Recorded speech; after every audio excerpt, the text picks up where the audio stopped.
အားလုံးပဲမင်္ဂလာပါကျွန်တော်ရဲ့ channel လေးကနေပြန်လဲကြိုဆိုလိုက်ပါတယ်ဗျကျွန်တော်ဒီနေ့တင်ဆက်ပေးမယ့်အကြောင်းအရာလေးကတော့အဲ့ဒီပျက်စီးကိုရရင်တထေးတော်ဖြစ်ပဲငါးကြီးအံပတ်ပဲအကြောင်းဖြစ်ပါတယ်ဗျ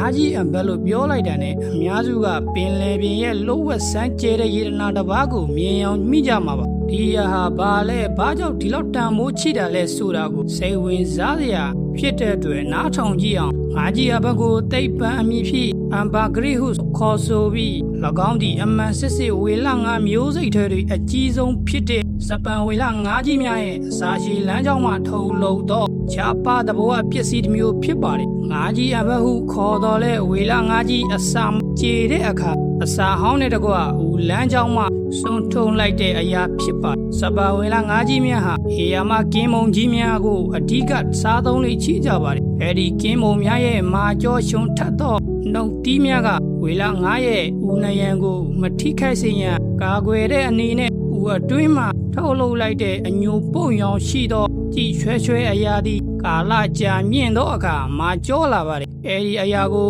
ဝေလငါးကြီးရဲ့မစင်အဖြစ်ဆုတ်ထုတ်လိုက်သည်ဒါမှမဟုတ်အချို့အခြေအနေတွေအန်ထုတ်လိုက်သည်ဟုယူဆကြပါတယ်ပင်လယ်သမုဒ္ဒရာထဲနဲ့နှစ်ပေါင်းများစွာမျောပါပြီးနေရောင်ကြီးစားငံရင်တို့နဲ့ထိတွေ့မှုကြောင့်အမဲရောင်အဖြူရောင်မိခိုးရောင်စတဲ့အယောင်များပြောင်းလဲလာကမိလောင်လွယ်သောဖျောင်းတန်ကဲသို့သောအဖိုးတန်ပစ္စည်းအဖြစ်တို့ရောက်ရှိလာခြင်းဖြစ်ပါတယ်ကဘာတန်ဘိုးအချိဆုံးအညစ်အကြေးငန်းအံဘတ်ဟာတဂရန်လေးသိန်းရှိ၍တန်ဘိုးရှိကပင်လယ်ပြင်ရဲ့ချွေဟုတင်စားခေါ်ရှိခံရပါတယ်ပင်လယ်ကမ်းဆက်များတော့ကံကောင်းထောင်မှစွာကောက်ရသူများမှာတမဟုံချင်းချမ်းသာကြွယ်ဝသွားနိုင်သည်ဟုလည်းပြောစမှတ်ပြုကြအားကြီးရဘက်ကိုခြေရခင်တဲကစားတောင်းကုန်များနဲ့ဆေးဝါးများတွေသုံးဆွဲခဲ့ကြတော့လေယနေ့ခေတ်တွေရေမွေးထုတ်လုပ်ရေးနဲ့အဓိကအသုံးပြုပါအမ်ဘာဂရစ်တွေပါဝင်သောအမ်ဘာရင်အင်းခေါ်တပ်ပေါင်းကြောင့်ရေမွေးနှံသားများကိုရနံ့ဆွဲမြဲစေပြီးအနံ့ကိုကြာရှည်ခံစေပါတယ်အလွန်ရှားပါ၍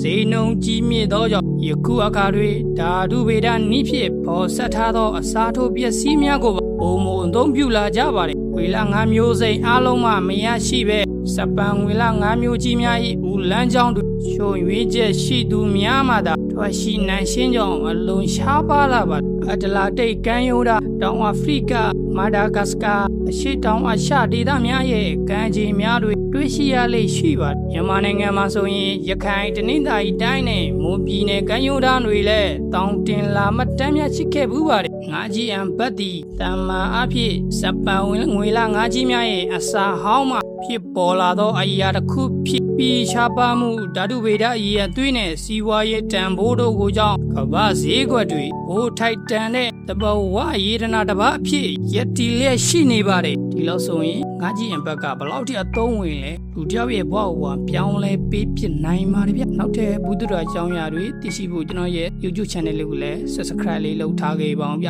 အားလုံးကိုကျေးဇူးတင်ပါတယ်ဗျ